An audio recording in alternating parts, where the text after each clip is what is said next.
ప్రపంచానికి తెలియజెప్పాలంటే భయం ఎందుకు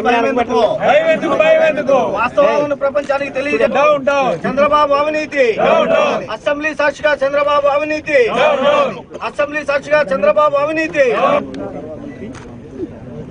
ఏం చెప్తున్నావు?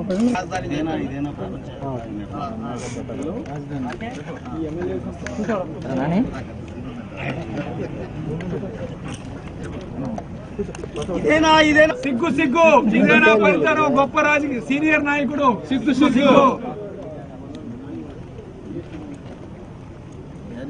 Down down Chandrababu, down down Chandrababu.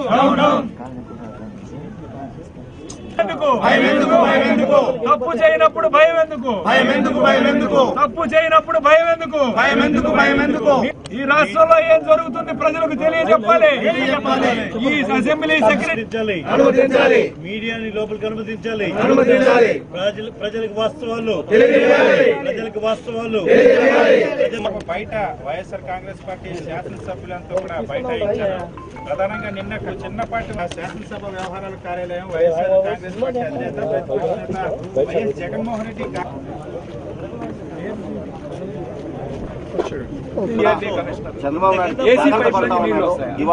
మనం చూసాం. గ్రౌండ్ ఫ్లోర్ లో ఉన్నటువంటి జగన్మోహన్ రెడ్డి గారి ఆఫీస్ లోకి ఆ రకంగా వాటర్ వస్తే పైన ఫ్లోర్ లో ఉన్నటువంటి ఫైల్స్ పరిస్థితి ఏంటి?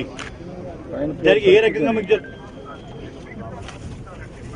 స్పీకర్ గారు ఒక్కరే కాదు కదండి, అదే తెలియాలి కదా. జరిగిన కొన్ని జాగ్రత్తలు తీసుకుని అంతా బానే ఉందనేటువంటి విషయాన్ని మీరైనా అఫీషియల్ గా వచ్చి స్టేట్మెంట్ ఇవ్వాలి కదా బయటకి వచ్చి.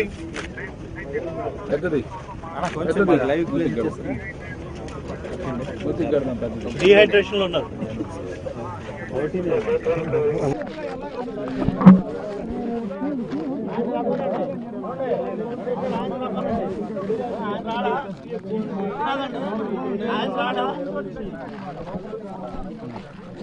అన్న రంగన్ మళ్ళీ ఒకసారి లైవ్ ఉందన్న ఉండి లోగా పెడితే ఒకసారి ఉండి తీస్తానండి. ఇప్పుడు రా నెక్స్ట్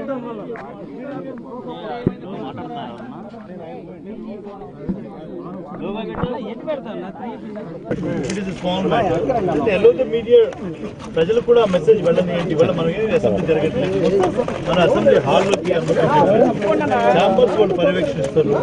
జరిగినటువంటి లోపం చిన్నదా పెద్దదా అనేది మనం కాకుండా మీడియా వాళ్ళు తెలుసుకుంటారు. ఒక రైట్ మెసేజ్ ప్రజలకు పంపిద్దాం. చిన్న విషయం చిన్న విషయం చెప్పి అందరూ కూడా హాయిగా ఉన్నాం. ఇవాళ మాన్సూన్ లో మొదట్లో ఉన్నాం. నిన్న కురిసింది 7 to 8 మిల్లీమీటర్స్ వర్షం. దీని దగ్గర పెద్ద వర్షం కురిస్తుంది. మరి ఆ రోజు దాన్ని తీసుకోవాలి.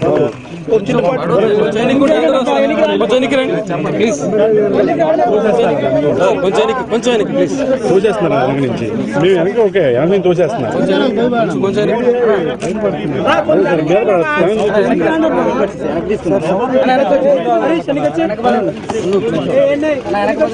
మళ్ళీ తేడా కొట్టేసింది.